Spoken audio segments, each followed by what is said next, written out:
Hey y'all, Morgan here. Been traveling this week, which means I'm in a random parking lot doing a axe unboxing. Hope I don't scratch my hood here. But first up is this beautiful Collins Legitimus Connecticut pattern. Won this in an online auction. I was close enough to meet up with the auctioneer while I'm on the road. Pick this thing up in person. I actually have the twin to this axe that I picked up over a decade ago that has been my absolute favorite axe for over a decade that I'd use regularly, almost on a daily basis. You've probably seen in at least one or two of my videos.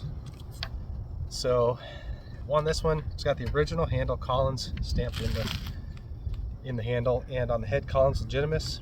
On the pole, has the weight stamped in, 3.5, which is a huge bonus that this pole has not been beat up to the point where that's illegible. Tiniest little bit of mushrooming on the sides of the pole. So that bit doesn't look like it, but that is still sharp enough. Should be able to do, if I don't slice myself here.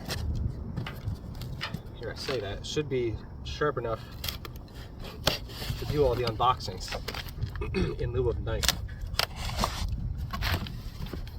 Slices right through packing tape. It's nothing. Oh man, banging up my car here. So let's see what else we have.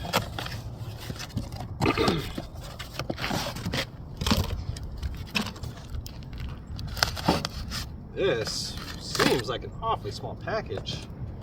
9 inches across. Boy, can't be a full size. Thought this was a double bit. If it is, it's either been worn down substantially. That's too big to be a cruiser pattern. Wow, this, yeah, see, this is unfortunately Belknap. I always said Belknap. I've heard a couple people pronounce it Belknap. Bluegrass. Double bit axe, but that, unfortunately, that's 9 inches. That's been worn down substantially. There should be plenty of heat treated steel left on both sides to make it usable, but I thought this was more of a full size. I guess I didn't look at the pictures all that well. Overpaid for that one, but we'll still impress it into service, make a nice splitter out of it. Let's see what else we have.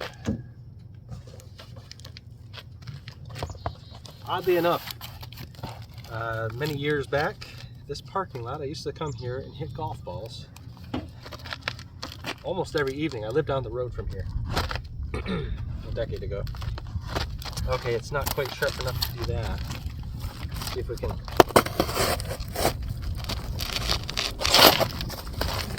do some damage to the side here. I don't really want that on the hood of my car. Let's see. This is a double bit cruiser axe.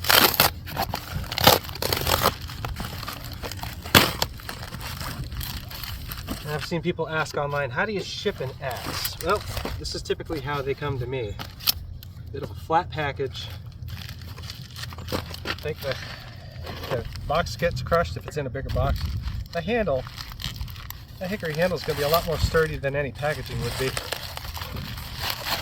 So, seems like the typical modus operandi is to ship it in a flat package. A little bit of padding on the end of the handle here. Let me get I do have a knife. Should have been using that from the start, I guess. And then the head's just, protecting both bits with some cardboard. Oh, yeah, this one, as a bonus, this one came more than just cardboard protection. I can avoid cutting into this. This one actually came with a leather sheath. This is a Kelly Wood Slasher Cruiser axe. I can get all this saran off here.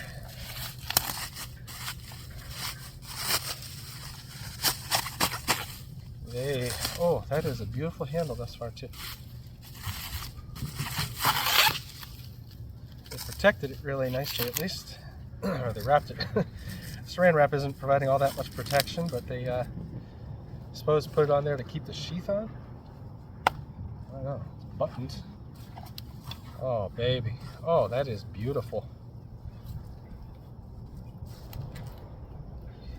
So the head is slightly loose. I'm going to see if I can clean up the shoulder there where it's kind of shelved.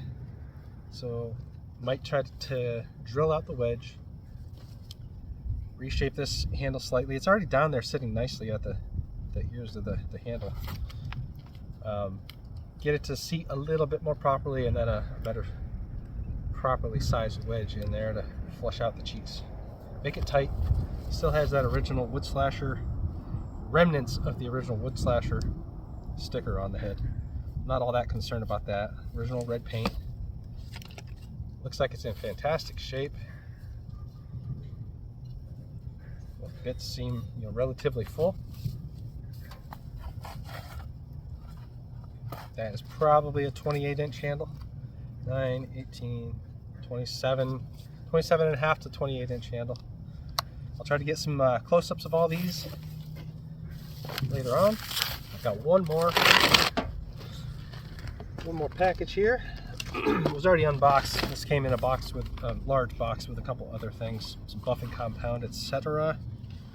This is the Angerstone leather paddle strop for sharpening axes, knives, small tools.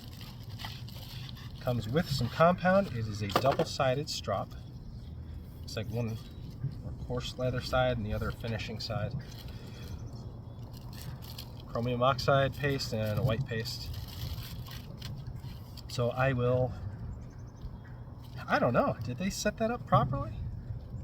Almost looks like, if that was designed that way, a rough side and a finished side, because of the way that leather pad is cut, I hope that's by design. It'll work fine either way, but I'm planning on doing a review of this as a separate dedicated video after I maybe I'll clean this one up, put a fresh edge on it, and then do a little stropping for a video. That or another axe. But both of these I want to make serviceable. I don't want to do a whole lot to the Collins in that original condition. I bought it to have a twin to my other daily user, and now that I have it, seeing it in hand, feeling it in hand, I just don't want to do much to it. Previous owner had scratched their name, A. Baxter. Adam, Aaron, Arnaud, who knows what it was, but when you're holding that, you go to lift that up and you put your hands there where whoever this was used to put their hands on that tool and press it into service.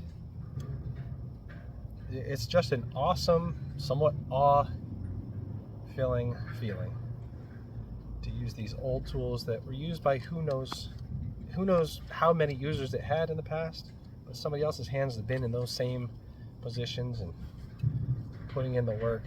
It's an awesome feeling. I love it. Well, I'm not the only one. So keep your eyes out for future videos. I'll do some reviews, hopefully do some restoration style videos. Never really done it before, so trying to get better at my videography. Slowly learning.